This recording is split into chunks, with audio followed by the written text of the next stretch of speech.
voice, it counts them all. A team of hearts with plans to share. For every soul we're standing there. It's in the ballot, it's in our hands. Together we rise and take a stand. For every dream, for every need, community spirit is our creed. The vote is here to pave the way, working hard both night and day, delivering hope, delivering dreams. We are the ones who fuel the streams. Every corner, every street, we bring the change that makes us meet. Hand in hand we hold the flame. Together we'll make a lasting name. It's in the ballot, it's in our hands. Together we rise and take a stand. For every dream, for every need, community spirit is our creed.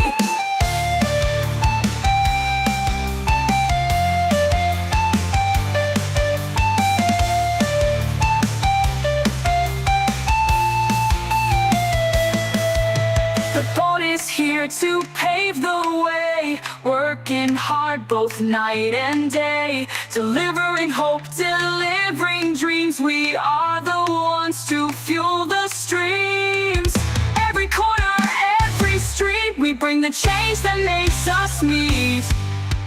Hand in hand we Okay, good afternoon everybody and welcome back to It's in the Ballot for the Katikati Community Board It's in the Ballot show. These candidates here are vying to get your vote to be on the next community board, but with every election there's always one thing stepping in their way, and that's your vote.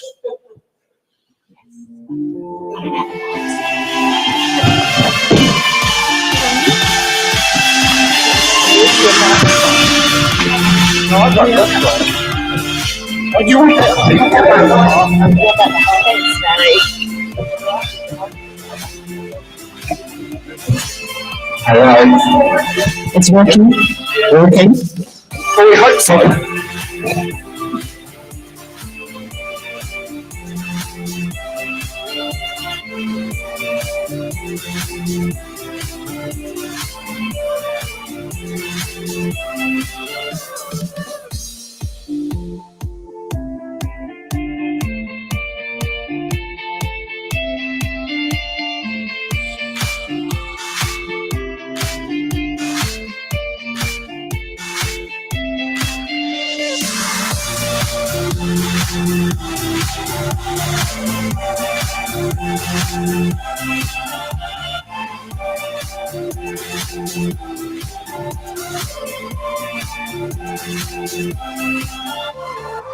Let's give our candidates a big round of applause.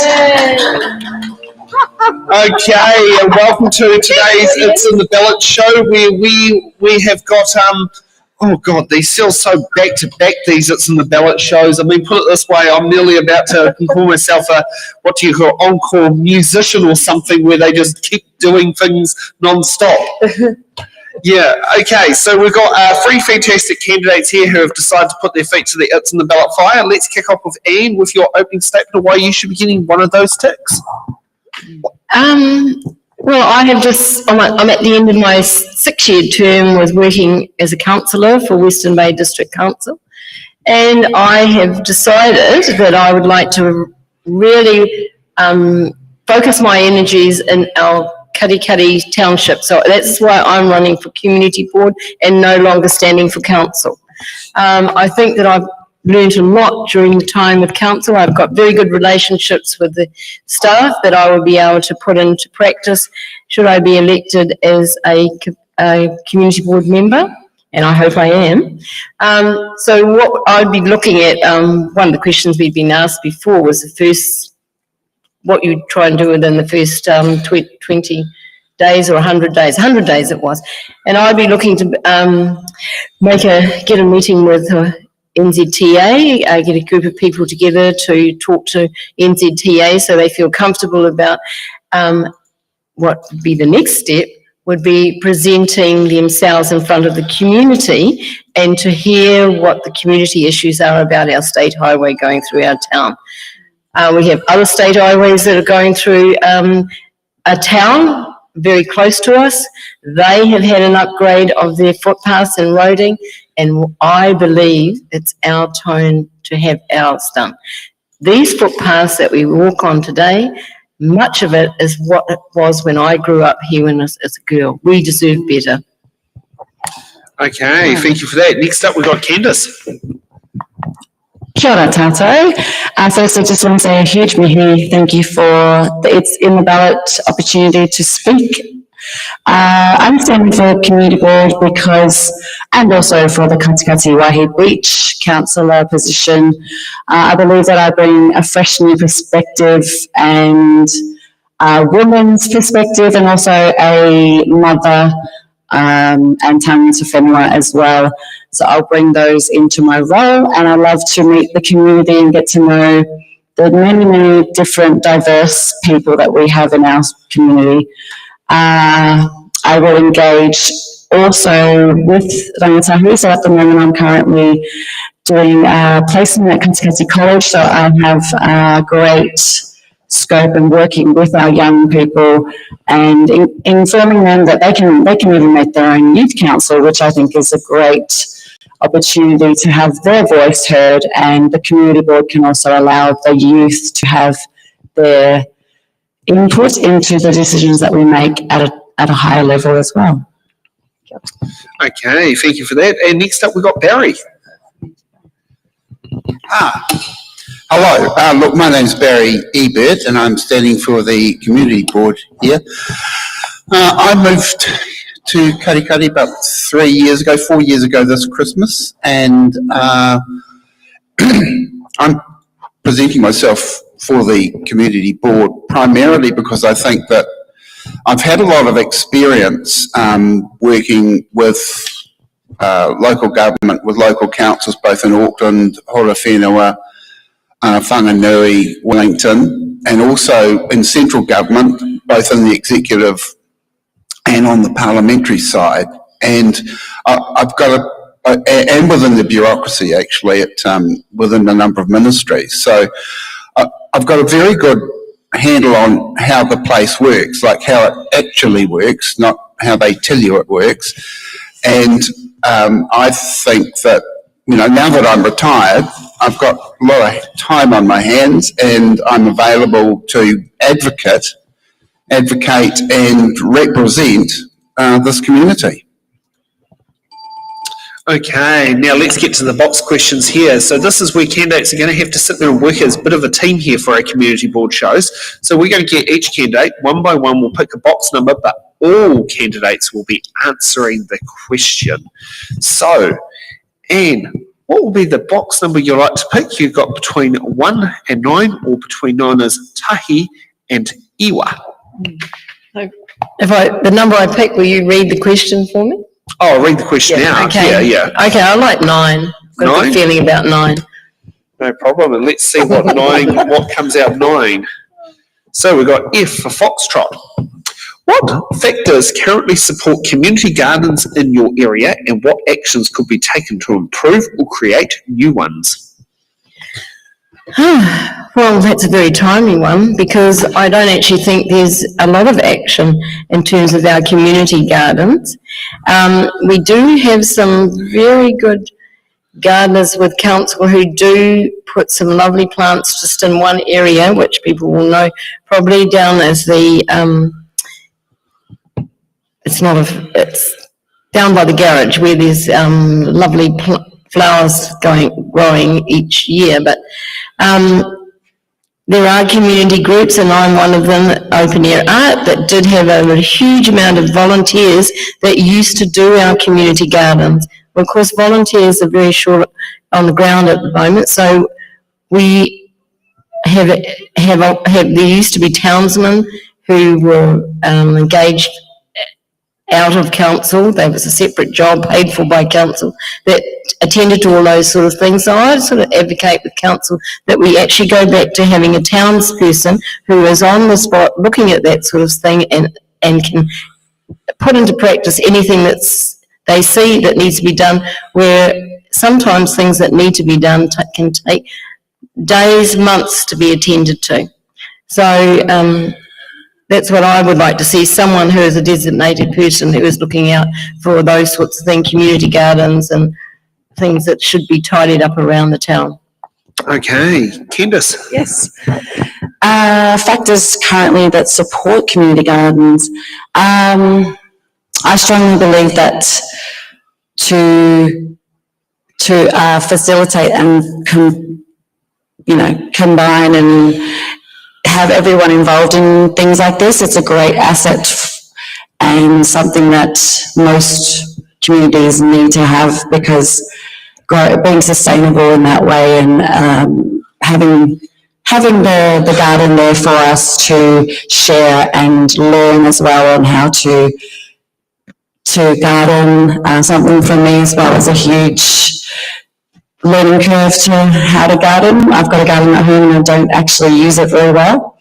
But yeah, it'll be a great opportunity as a community board to facilitate and help these kinds of initiatives happening in our community with our gardens.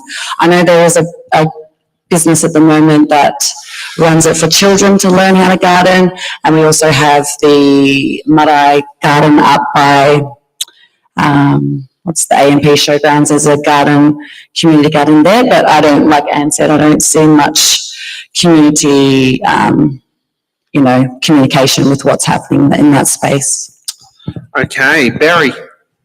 Well, one of the things that I found really interesting when I first moved here was I live sort of over the back here, and down by the stream, when you go through, there's actually a whole bunch of fruit trees along there, and they're sort of been planted there by people in the past for anybody to just go along and basically pick the fruit as it matures. And I thought, just what a fantastic idea. I've never seen that before. And it's something that we can maybe expand on. It's more of an orchard than a garden, I suppose, but the garden's the same thing. In fact, the kindy that's not far from me, I remember I did a whole load of swan plants for them, and then they were told, they weren't allowed to plant the swan plants because the kids were actually growing veggies, but they weren't allowed to put the swan plants in. So, and the kids were really annoyed. So we got together and we did something a bit different, so they could watch the caterpillars and the butterflies and things like that. No, it's not food, but it's the same deal. Okay, now, we don't normally have buttons on here, but Anne needs to expand on her answer. Yes. I was focusing mainly on the gardens around Katikati Township, but and completely forgetting about the other ones that are around the town. The same thing would apply. The council would be very reluctant to make additional work that the mowers have got to go around and things like that. So once again, the same thing would apply. We still need that townsman that would be able to cover those sorts of things, the maintenance of those community gardens. But the Kaiway is amazing. It's very hard to describe where that is, but it is in a natural stormwater drains and passage that's between a subdivision, and there's huge amount, and that might be the ones that you're talking about. Yeah. There are a fantastic amount of fruit trees down there that not very many people in the community know about. And so we need to socialise that and get people knowing that they're there and they can go down. And there's a playground near it. So, yep, that's what I wanted to add in. So, can I also add in? Sorry. Go ahead, No? Yes. Oh, okay, great.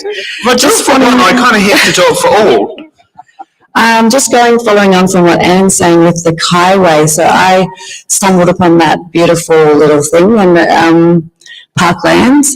I believe it can actually be improved quite significantly, because I wanted to pick some fruit from there and there was nothing on it, and there was no signage to show what type it was,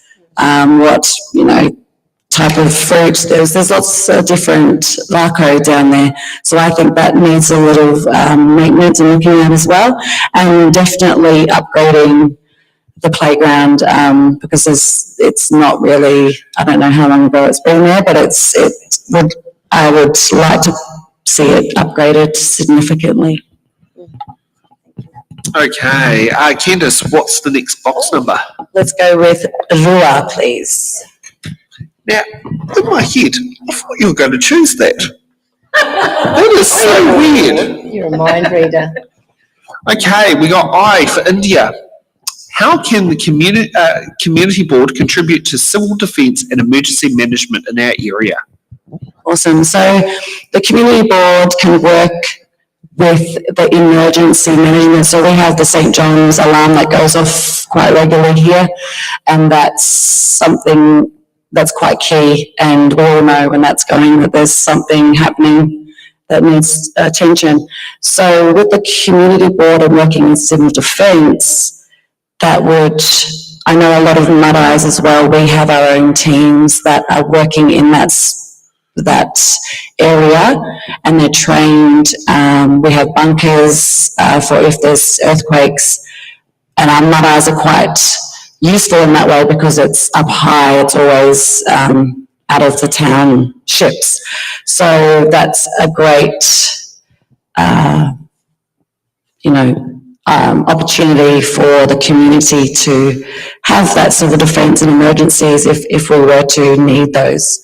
And it's very crucial that, Katikati we had huge winds on the weekend, so that was a huge example of emergency, and the alarms were constantly going off, but I think we recovered a lot, and the council were able to come and assist with any damage that was done. So, yeah.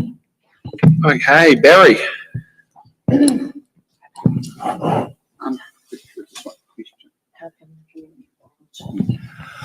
Well, I think primarily, look, it's about the volunteers. I know we just had a pretty nasty weekend, and yeah, the siren was going off endlessly, although I escaped a bit of it. I was out at Pukahina on the Saturday night, but when I got back, I lost a fantastic lime tree, which I'm really gutted about. But it's the volunteers who are doing the work, and I think we need to do whatever we can to support them in any way we can, and advocate for them, actually. If they need better equipment, for example, then we ought to get in behind that, and we ought to push the central and local government authorities to make sure that they get what they need. I can't really add much more than that. Okay, Anne. Okay, well, I know our community worked very hard to support those in need, and I just think back to the days of COVID when people were going from house to house, making sure that people who were living on their own were fit and were well cared for. But as a community board, I think that we should actually meet with our groups before disaster happens, so we're aware of what is out there in our community. So we could, we have workshops alongside our meetings. We can certainly call particular groups. We may not be able to call them all in at the same time, but learn about where they are, what they do, and make sure that we know how they can be easily contacted and rally together in the hopefully unlikely event of a disaster. But the community board should be aware of what they can tap into in the community. So that's what I would do. Okay, Barry, what's the next question box we're getting out for the team? No problem. We're all in single digits. Okay, we got E for Echo. What community projects would you be happy to support for community board grants? Well, I think that's a really good question, because I think the bottom line on all of this is that I think our rates are out of control, and 30% over the last 3 years, and it just can't go on. Now, when it comes to community grants, if that's ratepayers' money, then I just think we've just got to be really sensible about it. And if there are genuine projects that have widespread support and deliver genuine benefits and outcomes across the community, then fine, we need to look seriously at that. But to be honest, as a board, I think the board needs to learn to say no to some people and say, look, I'm sorry, we just can't go there. I think we've reached the end of the line when it comes to just basically saying yes to people. I think we've got to start saying no to people, actually, to be honest. And it's not going to be of any detriment to the community because, so long as we maintain vital community services that we've already got running, then I think that should be our focus. And any new stuff that, like I said, that really does benefit the wider community, we should go for that. Okay. Anne? I'm probably at a little bit of an advantage as I've been on the community board for 6 years now, and the community board grants are not high. They're $8,000 to $12,000 a year. So we quickly established back in my first term that these grants are for community groups that are not a part of association, but they are doing good works in the town, like scouts and guides and groups like that. So one of the things that we haven't done well, and we talked about it, we need to socialise this small grant opportunity to our groups in the community, that they can come if they need a new mat for the gym or something like that. Those sorts of things are readily available through a very small application. It's not hard. Just a one-pager. You come along to the council, state your reasoning and stuff like that. And generally, it's just a little bit of a hand up. I think the one of the example I can think of, the toy library, they unfortunately, they had put down a deposit on something and that got lost. So they came to the community board. Children, young kids crawling around, need carpet to crawl around on, not concrete floors, and we provided that balance that they needed to get that put in. So it's just a little hand up for our community groups that are out there working hard for the people that are in our communities and belong to those groups. Okay, Candice. Yes. Community projects are key to, I believe, in small business, so supporting those who may need some sort of a start to get their idea up and running, those sort of projects. Definitely education projects for scholarships, helping whether that's in a particular discipline or sporting achievements, so we can work as a community board, I believe, going to like the rugby club, our soccer teams, sports, but also families. So, if they need, I guess childcare is a huge one, whether they're able to help subsidise anything with that for families who are in need, the most vulnerable people in our community, so things like, single mothers, those who can't work, those sort of avenues. But definitely I'm sure the community has some great ideas that we could get from them too, and learn what they would like to see as good community projects. But those are what I would say. Okay, and what's next box number? Let's go into double digits. Oh no, there won't be any double digits for this one. They're all single. Oh, we're still single. Okay, all right. 3. Okay, go for number 3. Okay, we got D for Delta. How willing are you to work with local hapu and iwi at a community board level? Very welcome. I grew up in a community, and some of the people are still around that used to see a community that was developed, would not have developed as well as it did without Māori to support them. And that was how those young men, they were, but as older men, they were saying, yes, we worked together. We went out. If there was haymaking to be done, everyone was after school on there and out working together to bring it in, and then they'd be off to another farm. So in terms, that's the old history, but one of the things that I am very pleased about and I want to encourage more is that when I grew up, I only knew our Māori when they were at school. I never saw them in the weekend. And the one thing that I was so pleased about was when, is it the Ngātami Wharerua, the health centre? When they came out back from the marae into the main street and have made a very, very visible presence that they are here. And that's what I want to see. I want to see more of that and work towards to support them. And that organisation, Health, it's not just Māori that can benefit from that. They have doing an amazing job and they've grown from strength to strength. And I want to see more of that in our community. Okay, Candice.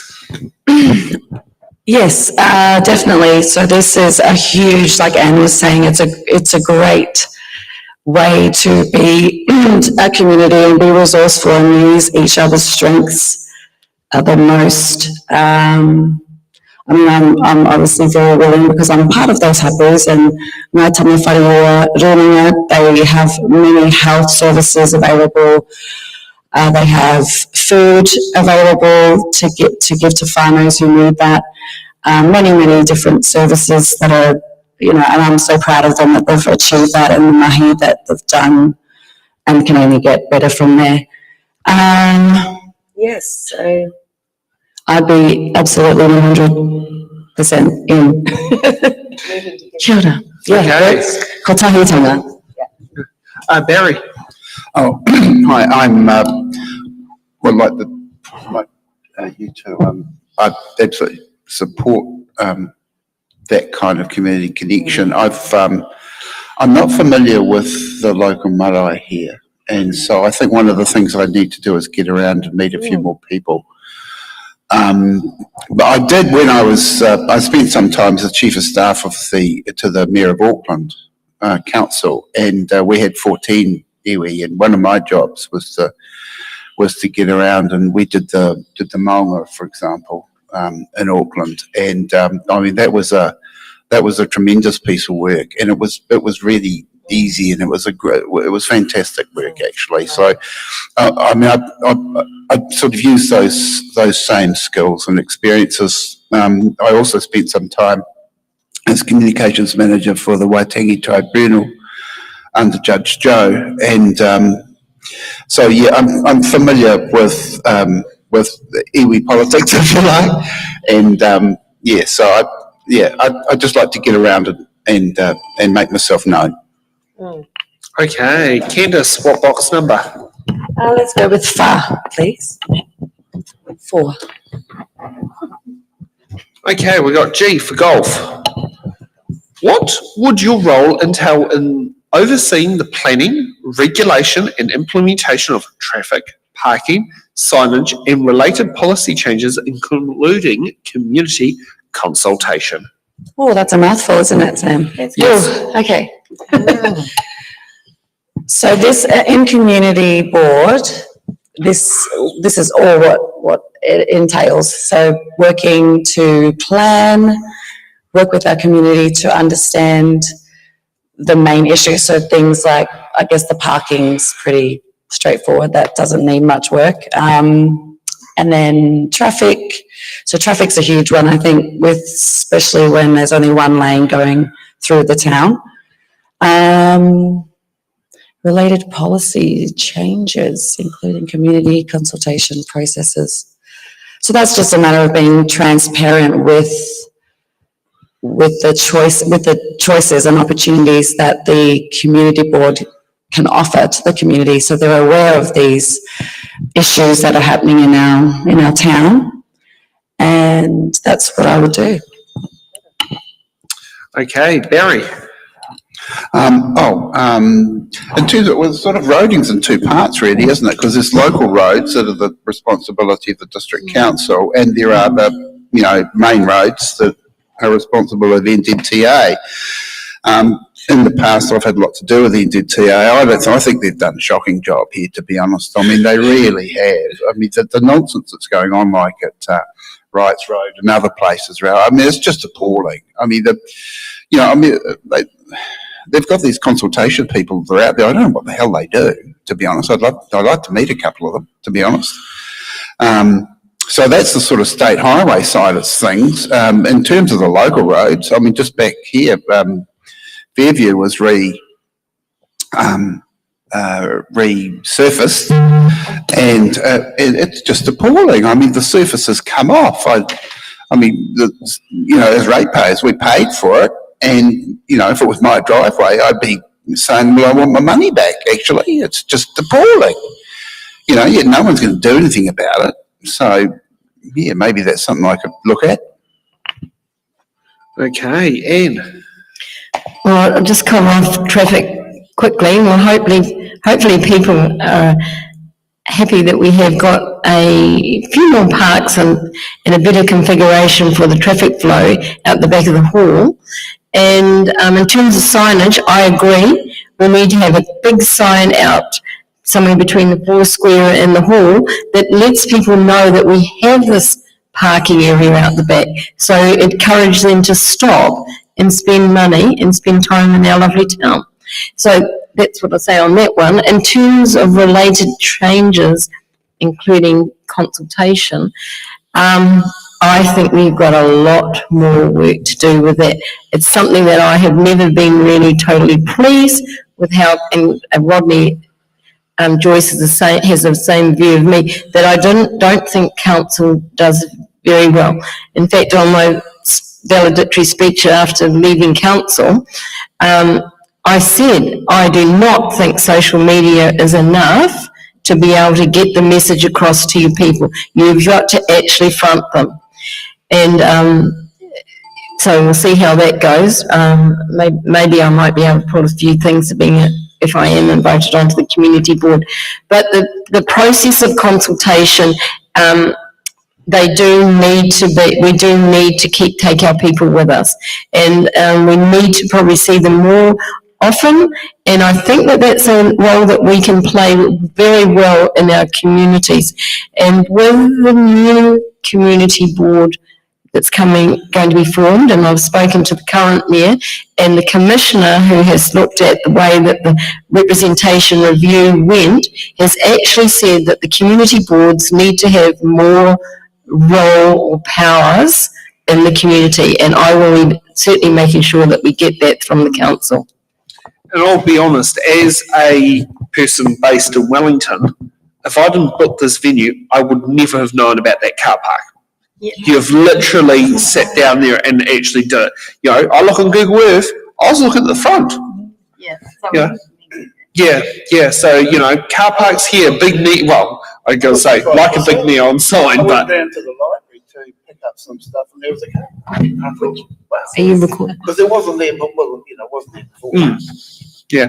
Okay. Barry, what's the next box number? What have we got left? Got 1, 5, 6, 8. Let's try number 1. Okay, we got H for hotel. How accessible is the current community board, and what steps would you take to improve its accessibility if needed?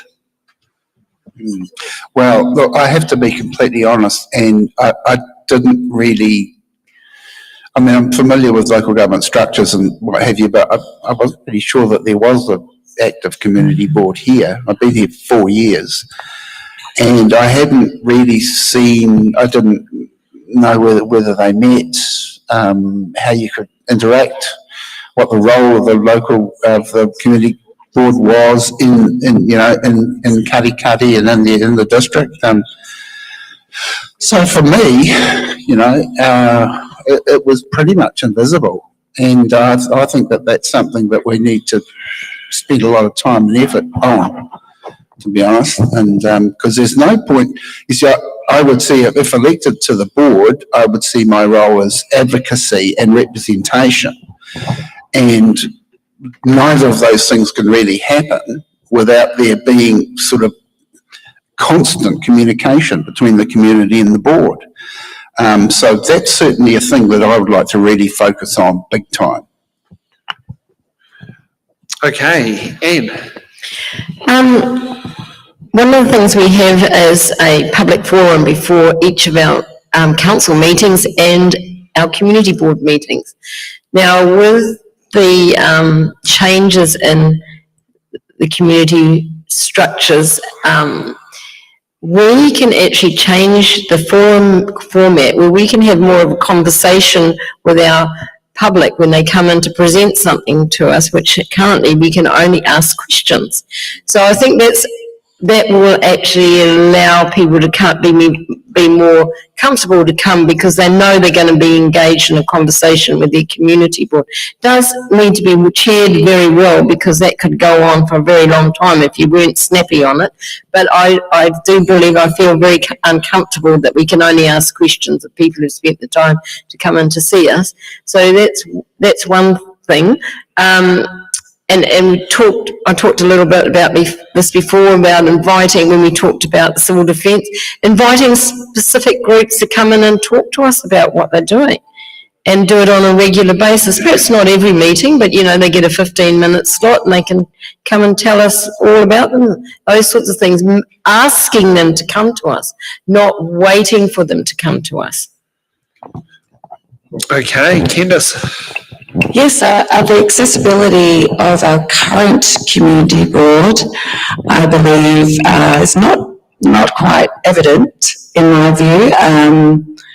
I haven't had much to do with the community board currently that we have. So we've got a chair, I believe it's 4 members. It's not working, but also what's happening in the climate of community board, they're not given and they're not mandated or allowed to make much difference other than, and I believe it's also a matter of communicating, understanding it ourselves first as a community board team, and then coming up with plans like Aaron was saying, and Barry as well, with ensuring we have that relationship with our community members to understand the main needs and what they value and what they see happening in their society. And that means also reaching out to all demographics within our community, not just one specific, type of person. Kia ora. Okay. I've got a lot. Okay, Anne, what's the next box number? 5, 6 or 8? 8. Make it a good one. B for Bravo. How will you stand up for your community if it interests, if it differs from your own position? Well, that's a challenging one. I'm not here to serve myself as a councillor, and I certainly won't be doing that as a community board. But I remember that I am part of the community too, so I am entitled to, voice my opinion. But as a community board member, I would be listening to the community. And as I said, talking before about the way I would believe the community board would engage with the community was more in a conversation. So listening as well as adding, listening and adding, but not overriding. So, as a community board member, I am part of the community. So, I think that would be probably, let's check the community interest. So community interest, I'm totally supportive of what the community are wanting to achieve. Their interest, I'm totally, we don't get enough of hearing from their community and what we want and what they want, and how we can help them. So I would encourage them, as we've talked about through this exercise tonight, about the ways that we can engage them more. Okay, Candice. So my belief, I show, when we have different opinions or different ideas, it's definitely key to understand and listen to what the other point of view is, and then being strong in your own belief in what you think is right and how you see it, because not everyone's going to see an issue the same way as you. So it's about educating and sharing the knowledge between each other to see a different point of view, because, I might be missing something little, or someone else might come up with a different view as well, and then that can contribute to the main issue that we're trying to all overcome and find a solution for. So yeah, that's what I'd say to that party. Kia ora. Okay, Barry. Well, yeah, as I said earlier, I mean, my focus really is about advocacy and representation. And I mean, I don't have agendas. I don't have pet projects. Wouldn't be my role as a member of the community board. It seems to me that we've got to improve communications and transparency and those sorts of, meaningfully, not just, buzzwords. And I think in that context, being able to represent various views fairly, I think is really a big part of the job and a big part of the role. And whether I personally might agree or disagree, I mean, everybody has an opinion, and every opinion has to be respected and valued. If there's clear preferences in the community for certain things, then sure, you can push certain things, but it has to be led bottom up. It can't be sort of top down stuff. It's got to be bottom up. Okay, Candice. 5 or 6? Oh no, my favourite number, 6. Okay, we got C for Candice. How will you stand for the community at the council table on issues where council is not in support of them? Can I have the party one more time? Sorry? Can I have the question again? Yes. How will you stand for the community at the council table on issues where the council is not in support of them? Yes, is it my turn? Yes. Okay, so this is a good one, because we're going to obviously advocate for our community here in Katikati and Waihi Beach as a whole. Presenting those issues to council to ensure that they are, well, firstly we have to make sure that we're fully aware of the entirety of what we're proposing, what we're standing for, and what we believe is necessary, and weighing up the options and trying to analyse to make sure that the right decision is made in the council. So if they don't disagree, the council doesn't see that it's a priority, then we have to look at that as a whole, because we need to assess the priorities and is it a must-have, is it a necessary project, or is it a necessary service? That's something that we, as a community board, need to bring to the council. Okay, Barry. I'm just rereading the question. Well, I would have no trouble whatsoever doing that, to be honest. I've spent large chunks of my life persuading people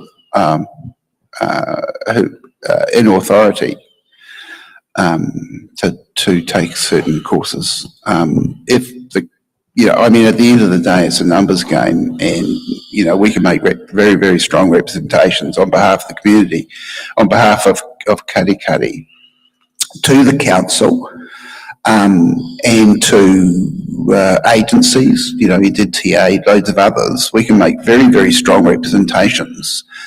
But it's the question of really sort of that persuasion and knowing the systems and knowing how you can actually move those arguments through to actually get the sort of the well-being and the outcomes that you're looking for.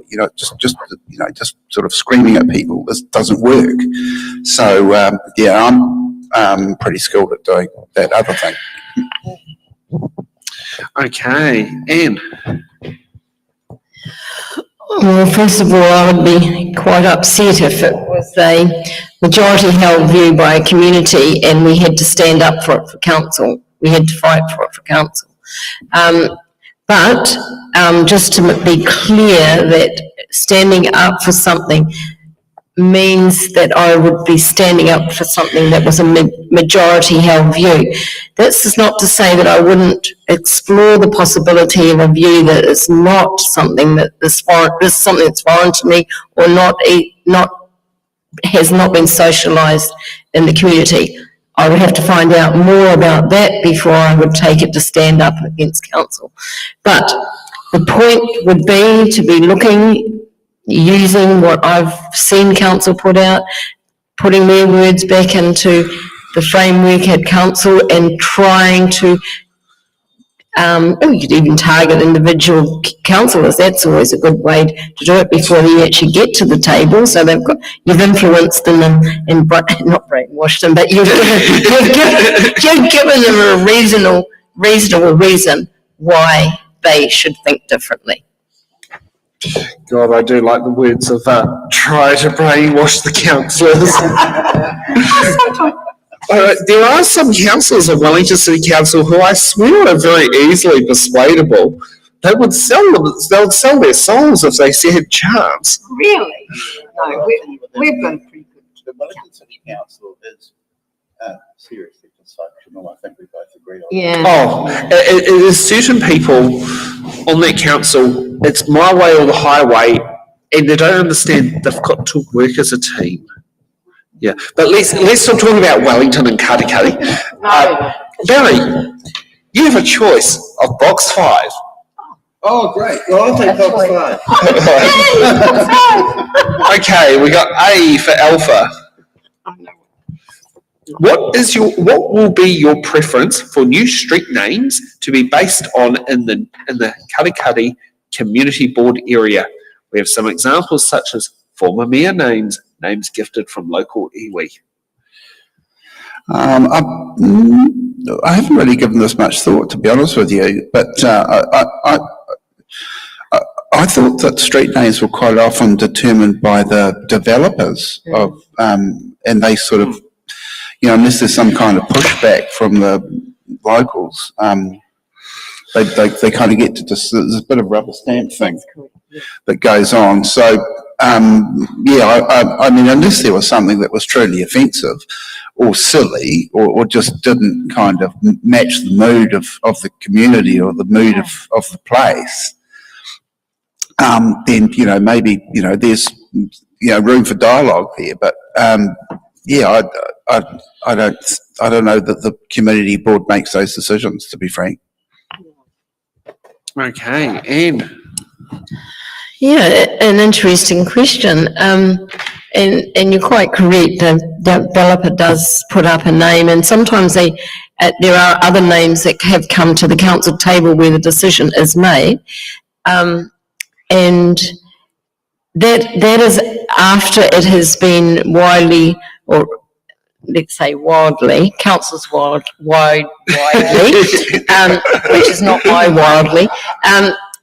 Has been socialised, and we do get the feedback about it, and then a decision is made.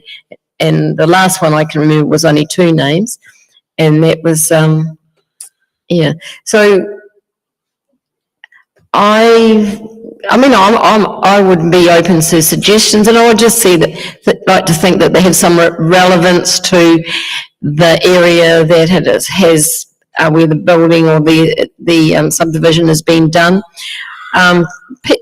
Family names, I mean, we've got one that's just called East. That's because it's on the east side of the, so that was from the developer. So I haven't really had thought about names of roads.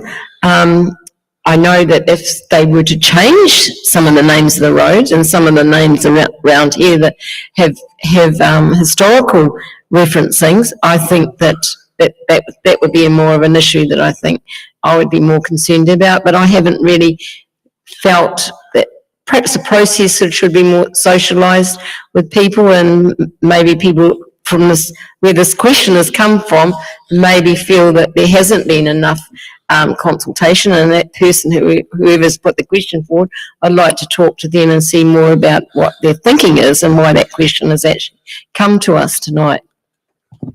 Okay. Candice. Yes, I love this question. This is a great one. So for the namings of roads, if you look at towns or along throughout the whole of this country, of New Zealand, Aotearoa, they have significant purpose with naming roads. And they always have a meaning and a purpose, whether you're aware of it or not. So with naming roads, if we were to create a road, because there's a new development of housing being created now in the back. So those names, I'm not too sure they're saying that it's the developers, but I believe that it should be a discussion, whether you're a developer or not. It should definitely be something that is in line with and representing of the area of where the actual whenua is, and that comes again into the hapu and the iwi whenua, and they're aware of those specific locations of where they're putting their housing or whatever they're putting on there and on those roads. I'm strongly don't think that it should be mere names, and that's just what how I look at it. So, kia ora. As long as you've got no problem with in Carterton, I know it's a long way away, but they did name one of the street names Georgina Bayer Way in commemoration of Georgina Bayer. Who's that? Who is that? Georgina Bayer? Oh, we're on an education session. We're on an education session today. I don't believe in that. Yeah. Georgina Bayer is the first transgender mayor of New Zealand, who later became the first transgender member of parliament, and is believed to not just be in New Zealand but the world.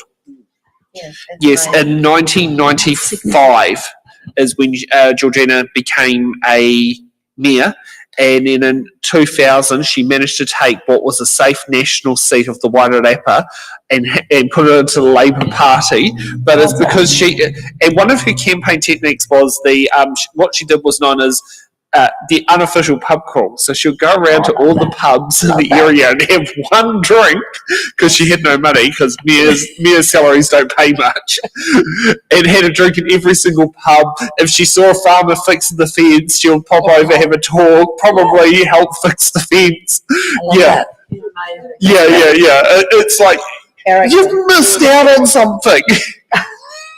You've missed out on something, because Georgina, absolutely awesome. That's great. Yes. Yeah. That's great. No, she passed away. Oh. Yeah, no, renal failure. So the kidney only, I think, got her 7 or 8 years. It wasn't that long. It got her, a decent new lease of life, but unfortunately, Real snappy dressing. oh yes. She's a real character, right? Oh yes. Yeah.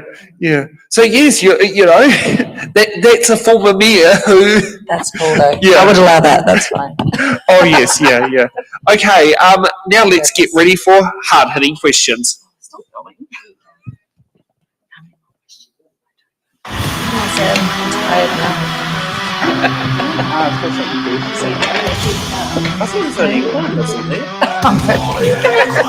Are you ready for it? Oh my goodness. It's just a lot of water. Yeah.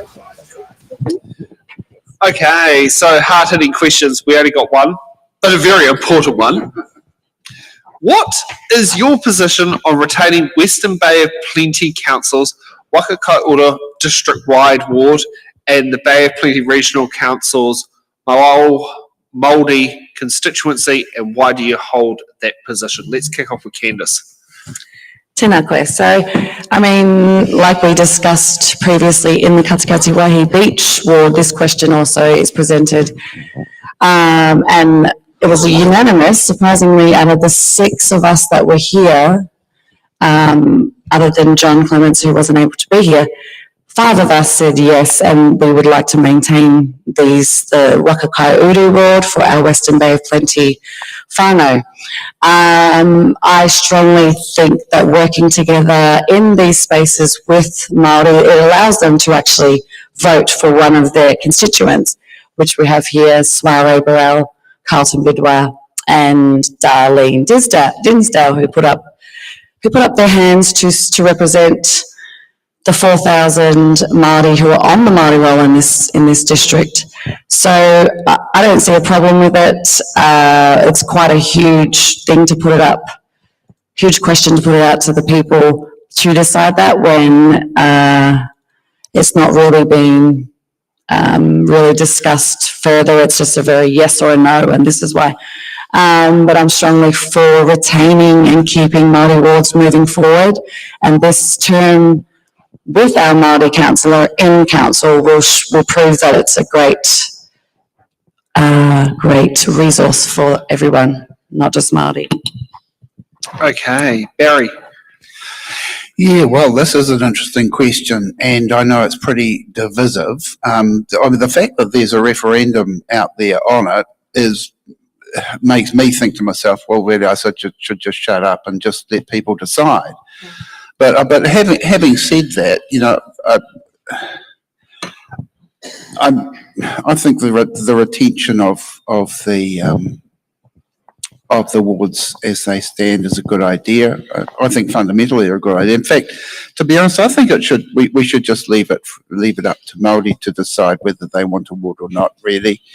You know, that's basically where I stand on the question. I think the referendum is sort of, you know, it's a political thing, really. And like I said, I'm reluctant to take a stand as a candidate because it's not, you know, it seems to me with the referendum out there, it's really politicians and you know, would-be politicians should really stand back and let the community debate and decide. But you know, if you're asking me for my own personal view is that yes, I'm in favour. Okay, Anne. I am in favour, and I think that the communities that we are in are the richer for having a Māori ward. What I do see, and I have seen, and I hark back to the comment I made before about a community that I grew up in, where Māori and Pākehā work together to bring in the hay and all the jobs that machinery has taken over and doing now, where it was the workforce that got things done. So, and then we went through a period where we didn't see people outside school hours, and now we do. We see them in our main street, we talk to them. And I have been very impressed with the candidates that I have seen speaking on the campaign trail. They are very, very, very knowledgeable. They're very, very skilled. They have incredible talents that I think that we can only benefit from. That's not to say that our Pākehā do not have them, but there's, you know, that's another view, another world view that, as I say, there's been a period in our history where we haven't been privy to that. So yeah, I am definitely in favour. One of the things that I was very pleased to see when the Māori and the Western Bay that had come to us to talk about the Māori wards, they didn't want a hand up. They wanted to run for the Māori ward like anyone else, and so it had to be plus or minus. So the Māori ward had to be very similar to the other wards that were there, and so and they had to win it on their merit, whoever was going to be that Māori ward. And as it's been said before, the councillors meet the councillors tonight. It's not going to be an easy job for that one person who gets that ward that's right across the district. And I was going to make another point there. I can't remember. Yeah, I think it was about that they are to be elected, and well, anyone can stand. It's not just for Maori. You don't have to be Maori. You can run. Anyone can run for it. So it's not exclusive. But yeah, I think that's the main thing. It's not a hand up, and I really get disappointed. And you know, you go to it's talking about Maori language. I mean, it's through all through Europe, dual languages. We should be something that we're proud about. I mean, how many months do we go on about who's on a sign, Maori sign, English or Maori, which one could come first? Who cares? Just the fact that we've got that means that we're enriched as a country. It's actually quite interesting, but your brain tends to remember, it tends to remember the second half of the sign, not the first half, if you have a dual language one. So the ones who insisted on putting the English above the Māori means they're going to sit there and miss school and just see kura. Yeah. So it's. If they drive around Wales or Sorry. Yeah, we're still going. One more question. That's what I was going. That's what I was going to say. We need to grow up, New Zealand. You know, we're number 8 wire, but there are some things that we need to really look at ourselves and really think what we're doing to our fellow man. Yeah. Okay, let's get to closing statements. Barry, you get to go first with your closing statement, why you should receive one of the ticks. Oh, well, look, like I said, what I'm basically offering the community, I'm retired now, I've got time on my hands, and I've got basically a lifetime of experience of dealing with issues in central local government and in the corporate world, and international issues. The thing that I'm really striving for, I think that I'm offering basically is advocacy and representation. And like I said, there needs to be transparency, and there needs to be much better and clearer communication between the community and their representation. So the advocacy is well founded, and like I said before, a clear an understanding of the ways of the world, as it was, how things get done, will certainly be a huge advantage. So that's really basically what I'm offering. Like I said, I have no personal agendas, thank you. Vote for me. Okay, Candice. I would love to have your tick out of the, I think it's 7 of the candidates running for this community board, one of the 4 ticks, because I'm authentic, and I stand for what I believe the community is telling us to do. And also I'm very observant, very good at listening. I have 3 babies, so that takes up a lot of my experience. So I use those skills, leadership skills, being able to have good relationships within the team that you're in, within our community board. I'm very resourceful. If I have a problem, I like to attack it and get to the bottom of it before I can go to sleep. So, and I'd love to have your vote. Go with what you decide is who represents you the most. I definitely love the people next to me, so I give them a tick too, mainly. And thank you again. Okay, and Anne. Yes, I too would be very happy to work with you too on the community board, and may we win. So I said it before, I think that I'm in a prime position now to be able to give back fully to to the community that I grew up in and the community that has changed around me in such a vibrant way, with the knowledge that I have learnt through my 2 terms on council.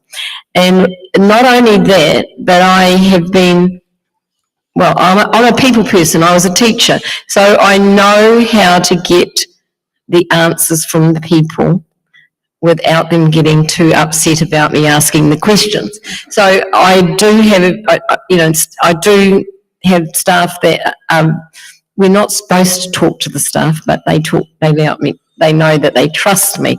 And that's the thing when you get information, it's what you do with it is whether you're going to get information again. And I'm quite skilled at that. So that's what I think I can bring, the connections that I have now with the staff who put into action the things that we want. So that's one. But this is my opportunity now. As I said, I was on Waihi Beach board for 2 terms. I've only been on this Katikati Community Board for 1, and there's unfinished business. There's things that we've just put into play, and I'd like to be able to have another term on the community board to be able to see those come to fruition. And I am already connected with the community through the Hall Committee, through Open Air Art. I'm the chair of Open Air Art, and I'd like to see our community groups work together to put projects into our town that are, will attract people here. Once we get some calming in the main street, that's the main priority, really. So, yeah, I think that I can bring those skills to bear in our community to get better results through the council staff issuing our requests.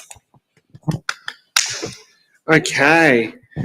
I'd like to say thank you to our candidates for participating on It's in the Ballot. It's not easy to jump out in front of a video camera, but thank you so much for doing that, and thank you for making a very pleasant experience. Any last comments you want to make?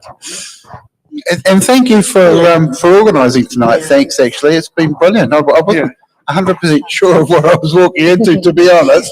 But no, it's been great. And look, thank you very much. It's been excellent. Yeah, I'd like to say the same. And you have made it very, very easy for us because you're such a chilled out guy and no pressure, and you've made us feel all comfortable. No problem. It's not easy talking in front of the camera, looking at yourself. Oh, yes, yeah. Okay, well, we will sit there and call that a show. And Ian, can you please hit the closing credits key?